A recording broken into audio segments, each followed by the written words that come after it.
बिस्मिल्लाहिर्रहमानिर्रहीम। अस्सलाम वालेकुम नाज़रीन, आज मैं बहुत ही मज़ेदार करेलों के छिलकों की यूनिक रेसिपी बनाऊंगी।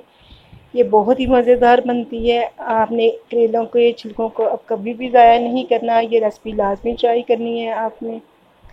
ये मैंने करेलों को छुरी के साथ छिलके उतार लिए थे और इसको नमक लगा के तकरीबन 15 से 20 मिनट के लिए रख लिया था। और इसको बहुत अच्छे से धो के टोकरी में मैंने हाथ की मदद से निचोड़ के इन छिलकों को शेक कर लिया। और एक पैन में मैंने आधा कप ऑयल डाल के और यहाँ पे मैंने 2 प्याज लिए हैं, उनको बारीक बारीक काट लिया है, वो इसके तरफ शामिल करके इसको हल्का सा ब्राउन करने के लिए मैंने रख दिया है। और दूसरे पैन में मैंने 3 से 4 चम्मच ऑयल डाला है और वो जो छिलके मैंने खुशे करके रखे थे वो इसके अंदर डाल दिए हैं मैंने। इसको मैं अलग से फ्राई करूँगी। और एक तरफ मेरा प्याज ब्राउन हो रहा है, साथ साथ हम छिलकों को भी देख लेंगे, इसको भी अच्छे से फ्राई कर लेंगे। यहाँ पे ये बड़े अच्छे से फ्राई होना शुरू हो गए हैं। हमने इसको बिल्कुल भी जलाना नहीं है, बस हल्का सा फ्राई करना है ताकि थोड़ा सा इसका कलर चेंज हो जाए। एक चूल्हे पे मैंने दाल को रख दिया हुआ था बॉईल करने के लिए। इसमें 1 टीस्पून मैंने नमक शामिल कर दिया और ये 1 पाव दाल है, इसको हम अलग से बॉईल कर लेंगे तकरीबन 10 से 15 मिनट के लिए। इधर हमारा प्याज बड़े अच्छे से फ्राई हो चुका है और इसमें मैंने अदरक लहसुन का पेस्ट शामिल कर दिया है 1-1 चम्मच। इसको भी हम हल्का सा फ्राई कर लेंगे ताकि इसका भी कच्चापन ख़त्म हो जाए। अच्छे से चम्मच ला के 1 से 2 मिनट के लिए आपने फ्राई कर लेना है। जैसे में इसमें से अच्छी खुशबू होना शुरू होगी तो हम इसमें बाकी की चीज़ें शामिल कर लेंगे। यहाँ पे मैंने इसके लिए हैं 2 टमाटर, उसको छोटे टुकड़ों में डाल दिया है, इसको मैंने इसके अंदर शामिल कर दिया है। इसको भी अच्छे से मिक्स करेंगे, बहुत अच्छे से सॉफ्ट कर लेंगे। नाज़रीन, ये रेसिपी बहुत ही मज़ेदार बनती है और खाने में बेहद लजीज बनती है। आपने लाजमी ट्राई करनी है और मुझे कमेंट बॉक्स में बताना है कि रेसिपी आपको ये कैसी लगी। यहाँ पे मैं 3 से 4 मिनट के लिए टमाटरों को अच्छे से सॉफ्ट कर लूँगी।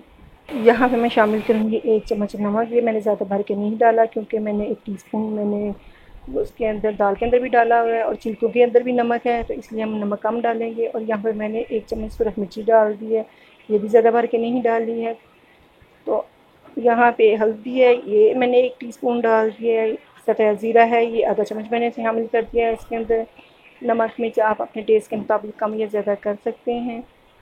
तो यहाँ पे कुटी हुई मिर्च जाएगी, वो आधा चम्मच है, वो मैंने इसके अंदर शामिल कर दिया है। अब इस मसाले को हम बहुत अच्छे से भून लेंगे। जैसे इसने घी छोड़ दिया है तो यहाँ पे मेरी दाल बहुत अच्छे से गल चुकी है। आपने दाल को बहुत ज़्यादा नहीं गलाना है और इसके अंदर हल्का हल्का सा पानी भी रहने देना है।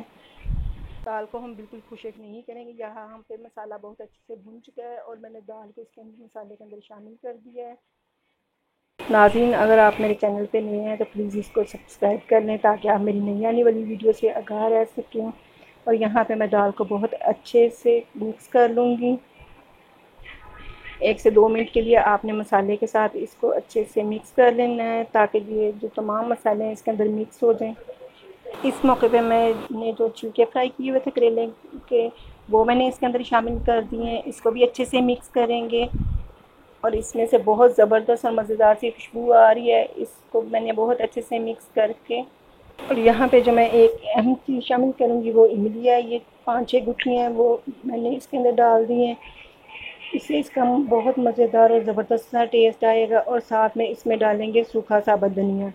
ये बहुत मज़ेदार लगता है भुनी हुई चीज़ों में, दाल वगैरह में, फ्राई में अगर डालते हैं तो ये बहुत ज़बरदस्त सा टेस्ट देता है। इसको अच्छे से मिक्स करेंगे इमली को और ऊपर से मैंने धनिया डाल दिया और हरी मिर्ची डाल के ये तकरीबन 1 से 2 मिनट के लिए दम पे रख दिया। और माशाल्लाह से मेरी बहुत ही ज़बरदस्त ये दाल बन के तैयार हो चुकी है।